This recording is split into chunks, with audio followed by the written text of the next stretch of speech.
Ramnagar police स्टेशनमध्ये जाऊन सगळं गोष्ट सांगितलं. अशा कितीतरी मुली असतील, कितीतरी कॉलेजची मुलं असतील त्यांच्या नावाने अकाउंट ओपन केले गेले असतील आणि त्यांच्या नावावर एवढ्या मोठ्या प्रमाणात पैसे घेतले गेले असतील. कोण येणार आहे पुढे? मग मुख्यमंत्र्यांनी मोठी मोठी भाषणं का करावीत अधिवेशनामध्ये? हा माणूस देखील सापडला. हा उल्हासनगर मधला एक माणूस आहे आणि ह्या माणसाने हे सगळे जे झोल आहेत ते या माणसाने केलेले आहेत. ती डोंबिवलीच्या रामनगर पोलीस स्टेशनला डोंबिवलीच्या ही सगळी माहिती दिली. 3 महिने झाले पोलीस स्टेशनला राऊंड मारते. त्या माणसावर कुठल्याच प्रकारची कारवाई होत नाहीये.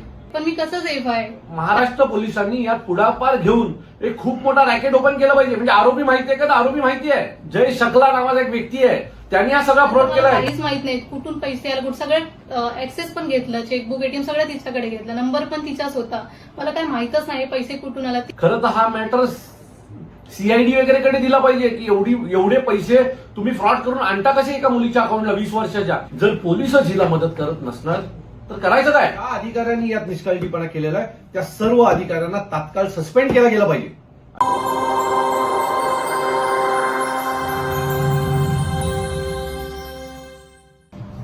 नमस्कार, मी अविनाश जाधव, मनसे ठाणे पालघर जिल्हा अध्यक्ष.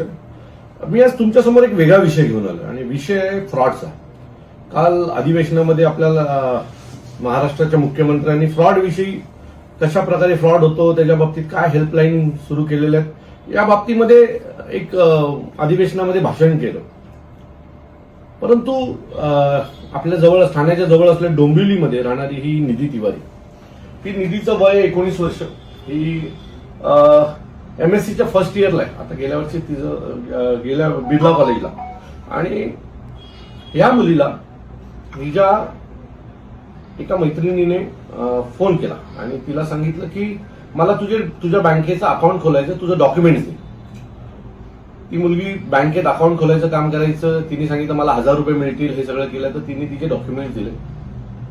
पुढे झालं असं की तिच्या नावावर एक नव्हे तर 2-3 अकाउंट वेगवेगळ्या बँकेमध्ये खोलले गेले आणि ते अकाउंट खोलल्याच्या नंतर या निधीच्या अकाउंटवर एका अकाउंटवर पैसे घेतले गेले 2,60,00,000 रुपये आणि दुसऱ्या अकाउंटला घेतले 10 लाख रुपये. आणि अजून काय अकाउंट खोलले असतील तर तिला माहित नाही.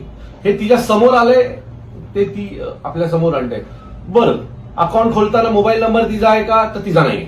दुसऱ्या तिलाही कोणाचा तरी मोबाईल अकाउंट नंबर घेऊन तिच्या नावाने अकाउंट खोलले गेले. 2,60,00,000चं ट्रान्झॅक्शन तिच्या अकाउंटवर झालं. आणि हे पैसे कोणाकडनं घेतले? तर हे पैसे घेतलेले आहेत मला वाटतं की महाराष्ट्र सोडून उर्वरित भागात उत्तराखंडातल्या विविध भागांमधनं लोकांना फसवणूक करून, विविध खोटे आमिष दाखवून, भूलथापा मारून, कोणीतरी जेलला आहे असं दाखवून या सगळ्यांकडनं 2,60,00,000 रुपये हिच्या अकाउंटला घेण्यात आले. आता ही अमाऊंट खूप मोठी असणार आहे. ती 2,60,70,00,000ची अमाऊंट ही हिच्या एकीच्या अकाउंटमध्ये आता आम्हाला दिसते. आणि मला वाटतं 2,60,00,000 रुपये घेतल्याच्या नंतर आता हा माणूस भेटला का की हे अकाउंट कोणी खोलले होते, ऑपरेट कोणी केले होते? तो हो, हा माणूस देखील सापडला. हा उल्हासनगर मधला एक माणूस आहे आणि ह्या माणसाने हे सगळे जे झोल आहेत ते या माणसाने केलेले आहेत. ही मुलगी पोलीस स्टेशनला गेली. रितसर पोलिसांना याच्या बाबतीत तक्रार दिली की माझ्या अकाउंटला एवढ्या कोटीचे पैसे आलेले आहेत, माझी ती परिस्थिती नाहीये, हे अकाउंट कसे खोलले गेले हे मला माहित नाही. तिने सगळी तिच्याकडे जी माहिती होती ती डोंबिवलीच्या रामनगर पोलीस स्टेशनला डोंबिवलीच्या ही सगळी माहिती दिली. आता ही मुलगी तक्रार दिल्याच्या नंतर मागच्या 1 महिना झाला पोलीस स्टेशनला राऊंड मारते. 3 महिने झाले पोलीस स्टेशनला राऊंड मारते. त्या माणसावर कुठल्याच प्रकारची कारवाई होत नाहीये. म्हणजे एक मुलगी, तिच्याबरोबर झालेला फ्रॉड हा जर समोर आणत असेल, पोलीस स्टेशनला समोरून जाऊन तक्रार देत असेल, प्रूफ देत असेल, माझ्या अकाउंटला हे एवढे पैसे, तिने स्वतः अनेक बँकांमध्ये जाऊन त्या स्टेटमेंट काढल्या आहेत आणि ते सगळं दिल्याच्या नंतर आता तिला पोलीस सांगतायत ते कंप्लेंटर नाहीये. कंप्लेंटरची गरज आहे. ही मुलगी सांगते माझ्या अकाउंटला खोटे पैसे आलेले आहेत आणि त्याच्यानंतर तुम्हाला जर कंप्लेंटर लागत असेल तर मला असं वाटतं मग कोण येणार आहे पुढे? मग मुख्यमंत्र्यांनी मोठी मोठी भाषणं का करावीत अधिवेशनामध्ये? माझं मत आहे या मुलीला न्याय मिळाला पाहिजे. तिच्या अकाउंटला आता उद्या जर काही कंप्लेंट झाली तर ही जेलला जाणार आहे. त्यावेळेला हे पोलीस तिच्या बाजूला उभे राहणार नाहीयेत. मला वाटतं याची खोलवर तपासणी केली पाहिजे. उत्तराखंडामधल्या ज्या नागरिकाची फसवणूक झाली आहे ना, तो माणूस देखील भारतीय आहे. त्याचाही अधिकार आहे. उलट महाराष्ट्र पोलिसांनी यात पुढाकार घेऊन एक खूप मोठा रॅकेट ओपन केलं पाहिजे. म्हणजे आरोपी माहिती आहे का? तर आरोपी माहिती आहे. म्हणजे या मुलीला त्या आरोपीचं नाव माहिती आहे. काय नाव आहे त्याचं? जय शकला नावाचा एक व्यक्ती आहे. त्यांनी हा सगळा फ्रॉड केलाय. त्याला पोलिसांनी बोलवलं देखील पोलीस स्टेशनला. पण त्याच्यावर कुठल्याच प्रकारची एवढ्या मोठ्या फ्रॉड नंतर कारवाई होत नाही, चौकशी होत नाही. खरं तर हा मॅटर सीआयडी वगैरेकडे दिला पाहिजे की एवढे पैसे तुम्ही फ्रॉड करून आणता कसे एका मुलीच्या अकाउंटला 20 वर्षाच्या. अशा कितीतरी मुली असतील, कितीतरी कॉलेजची मुलं असतील त्यांच्या नावाने अकाउंट ओपन केले गेले असतील आणि त्यांच्या नावावर एवढ्या मोठ्या प्रमाणात पैसे घेतले गेले असतील. जर पोलिसच हिला मदत करत नसणार तर करायचं काय? मला वाटतं महाराष्ट्राचं अधिवेशन सुरू आहे आणि अधिवेशनातला अतिशय महत्वाचा चर्चेचा विषय हा. मी माझ्या अनेक जे आमदार मित्र आहेत त्यांना देखील आज पत्र पाठवतोय आणि हा विषय चर्चेत घ्यावा अशी मी त्यांना मागणी करतोय. पण मला असं वाटतंय की या विषयात खूप मोठा झालमोल आहे. आता या मुलीबरोबर काय घडलं ती तुम्हाला सांगेल. माझी चांदवी सिंग म्हणून माझ्या वडीलची एक मुलगी आहे. तिने बँकमध्ये स्वतः येते, आरबीएल बँकमध्ये जॉबला. तिच्या वय 35 आता. तिने मला बोललं होतं बँकेचे टार्गेट आहे म्हणून तू ओपन कर. मी दिला माझं सगळं डॉक्युमेंट्स. मी स्वतःच गेली होती अकाउंट ओपन करायला आणि तिने मला बोललं त्या बदल्याने टार्गेटचे जे इन्सेंटिव्ह भेटेल ते तुला दिला. 1-1.5 हजार दिलं पण तिने. त्यानंतर मला काहीच माहित नाही कुठून पैसे आले, कुठं सगळं ऍक्सेस पण घेतलं, चेकबुक एटीएम सगळं तिच्याकडे घेतलं. नंबर पण तिचाच होता. मला काही माहितच नाही पैसे कुठून आला. 3 डिसेंबरला मला हे कळलं. ते रामनगर पोलीस स्टेशनमध्ये जाऊन सगळं गोष्ट सांगितलं.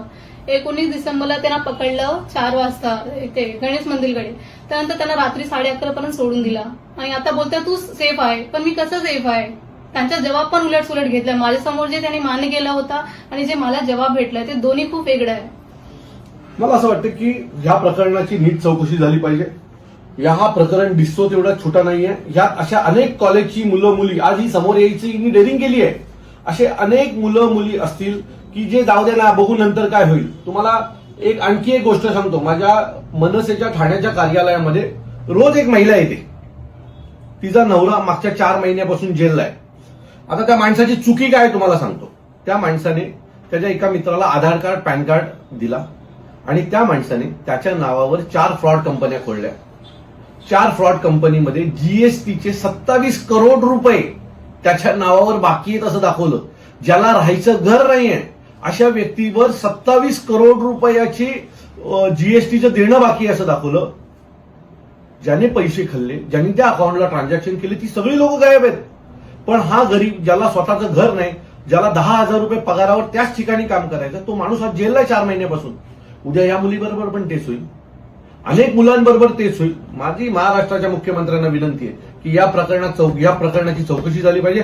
ज्या अधिकाऱ्यांनी यात निष्काळजीपणा केला, यात व्यवहारही झाले, तुम्ही ज्या अधिकाऱ्यांनी यात निष्काळजीपणा केलेला आहे त्या सर्व अधिकाऱ्यांना तात्काळ सस्पेंड केला गेला पाहिजे अशी आमची मागणी आहे. नाही तर या मुलीला घेऊन मी उपोषणाला बसीन, एवढं नक्की. धन्यवाद.